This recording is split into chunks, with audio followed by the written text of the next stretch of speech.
सबको ओम नमः शिवाय, ओम नमो नारायण। और आज महापर्व था शिवरात्रि का, उसी अवसर पे गांव ढाणी गार्डन में आज शिव परिवार की प्राण प्रतिष्ठा की गई है। जो शिव देवता, जिसको हम शिव देवता हमारे जो हैं, जो इस प्रकृति के चलाने वाले हैं, पालनहार हैं, मैं बोलूँ तो उनके परिवार की आज यहाँ प्रतिष्ठा की गई है। और शिवलिंग की स्थापना भी आज पूरे समाज की तरफ से यहाँ की गई है। मैं समझता हूँ कि ये परम सौभाग्य है मेरा भी और पूरे गांव राम का भी कि इस पावन धरा पे आज जो साक्षात शिव भगवान है वो आज इस धरती पे विराजमान हुए हैं। और इस गांव की उन्नति के लिए, समाज की उन्नति के लिए, प्रकृति की रक्षा के लिए हम सब लोग यहाँ अपने सनातन धर्म की रक्षा के लिए नित्य प्रति जो हमारे कर्म है वो हम यहाँ करेंगे। और जो भी हमसे समाज हित के लिए, देश हित के लिए, गौ माता के लिए, गंगा माता के लिए, शिव भगवान के लिए, क्योंकि कहते हैं धर्म अर्थ कर्म मोक्ष, ये 4 पिलर जो हमारे जीवन के हैं, उन्हीं 4 आयामों पे हम काम कर रहे हैं। और एक सन्यासी का सबसे पहले कर्तव्य होता है कि राजनीति से पहले धर्म नीति हमारे लिए बहुत जरूरी होती है और धर्म की स्थापना करना हमारा परम उद्देश्य है। और उसी को निमित्त हम लोग यहाँ काम कर रहे हैं। आज आप देख सकते हैं पीछे आपके मंदिर है जो हमारे किसी भक्त ने बनवाया है भोलेनाथ के लिए, शिव परिवार के लिए, क्योंकि हर आदमी की इच्छा होती है कि मेरी ये प्रभु इच्छा पूर्ण करेगा तो मैं ये कर्म करूँगा। तो मैं सौभाग्यशाली समझता हूँ उस परिवार को भी कि जिसने इस मंदिर के लिए प्राण प्रतिष्ठा उन लोगों के माध्यम से हुई है आज। और सर यहाँ पर बड़े बड़े नेताओं ने भी हाजिरी लगाई है, क्या लग रहा है? धार्मिक प्रोग्राम था, राजनीतिक? देखिए, भगवान सबके हैं, ये कोई किसी पार्टी विशेष का प्रोग्राम नहीं था। यहाँ सब दलों के नेता जो भगवान में श्रद्धा रखते हैं, प्रभु को मानते हैं, गौ गंगा गायत्री में विश्वास रखते हैं, वो सब लोग आज यहाँ अपना भगवान से आशीर्वाद लेके गए हैं। बाकी इच्छा मांगना हमारा प्रभु से कर्तव्य हमारा है, और देना उसका अधिकार है कि वो हमें कैसा फल देता है। तो ये राजनीतिक प्रोग्राम नहीं था, एक सामाजिक प्रोग्राम था। और बहुत अच्छा भंडारा भी यहाँ पे आयोजन किया गया था। सब लोगों ने प्रसाद भी ग्रहण किया और भगवान से आशीर्वाद आशीष भी लिया। गांव और आपके द्वारा गौशाला भी यहाँ पर संचालित की जा रही है? ये सब गांव राम चलाता है, सब व्यवस्था वो ही करते हैं। हम तो यहाँ व्यवस्था देखते हैं, उनकी सेवा जो हमसे हो पाती है वो करते हैं। एक बड़ी बात हुई है कि बारिश हुई है यहाँ पर, खास करके इस इलाके में। हाँ, ये परम सौभाग्य समझता हूँ कि जैसे ही जो कावड़ी हमारे भक्त थे वो कावड़ लेके ऊपर चढ़े, तुरंत प्रभु ने वर्षा से उनका अभिषेक किया, जल अभिषेक किया। तो मैं परम सौभाग्य समझता हूँ कि भगवान जो जिन बच्चों ने परिश्रम किया था, पुरुषार्थ किया था, यहाँ तक हरिद्वार से यहाँ तक कावड़ पैदल चल के लेके आए थे, उनका पुरुषार्थ काम आया। और आज आप देख सकते हैं बारिश भी हुई यहाँ पे भोलेनाथ की कृपा से। महाराज जी, आपको इंद्र देवता ने आज आशीर्वाद दिया बारिश के रूप में। अगर आपको पार्टी टिकट के रूप में आशीर्वाद दे तो आप इस बात को कैसे लेते हैं?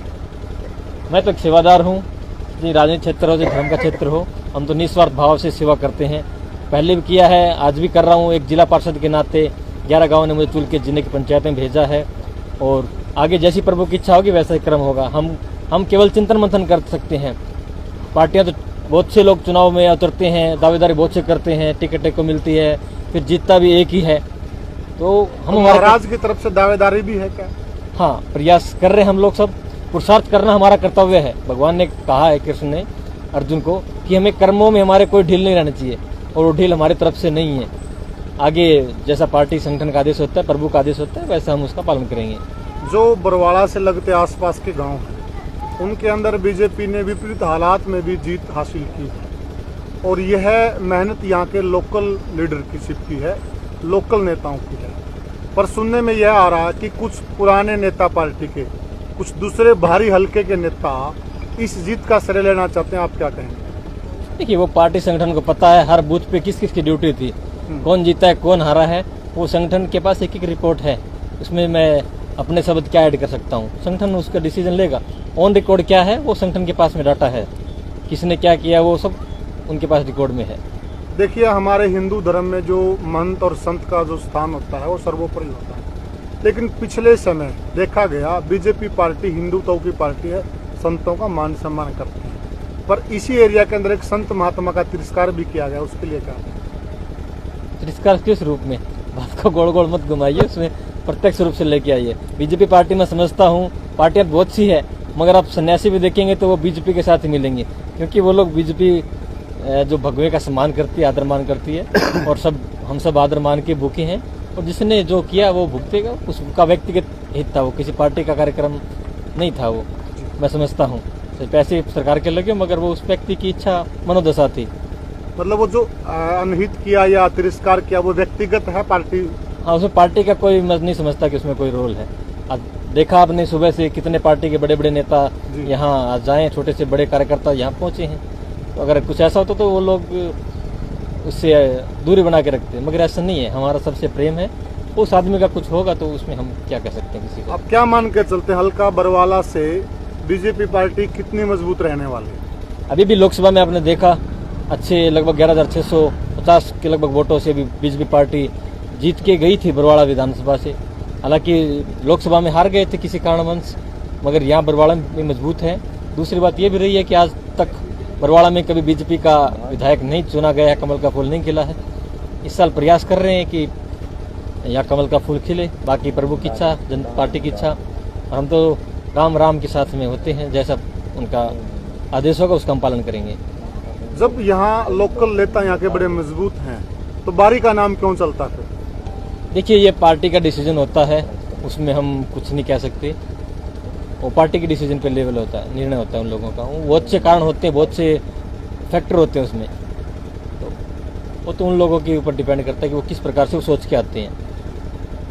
तो अंत में क्या कहेंगे सर, आज का जो प्रोग्राम? मैं तो आप सबसे यही प्रार्थना करूंगा कि भोलेनाथ आपके सबके जीवन में सुख, शांति, समृद्धि, स्वस्थ, पूर्ण, खुशहाल पूर्ण जीवन दे। और मैं भोलेनाथ से ये प्रार्थना करूंगा कि आपकी हर मनोकामना पूर्ण करे। भगवान तो कहता है तू मुझसे मांग, मैं देने वाला हूँ। तू अच्छा मांगेगा तो मैं अच्छा दूंगा, तो बुरा मांगेगा तो मैं बुरा दूंगा। वो हम के ऊपर निर्भर करता है कि हम अपना हित सोचते हैं, समाज का हित सोचते हैं। तो हमको सब लोकहित के लिए, समाज हित के लिए, देश हित के लिए, गौ गंगा गायत्री राष्ट्र हित के लिए, हिंदू धर्म के लिए, सनातन धर्म के लिए हम सबको भगवान से प्रार्थना करनी है कि हम सब सुख, शांति, समृद्धि से अपना सुखदायी जीवन है वो व्यतीत करें। पशु पक्षी जीव जंतु सबसे प्रेम करके हम अपना जीवन यापन करें। एक परिवार के हैं, परिवार की तरह हम इनके साथ रहें।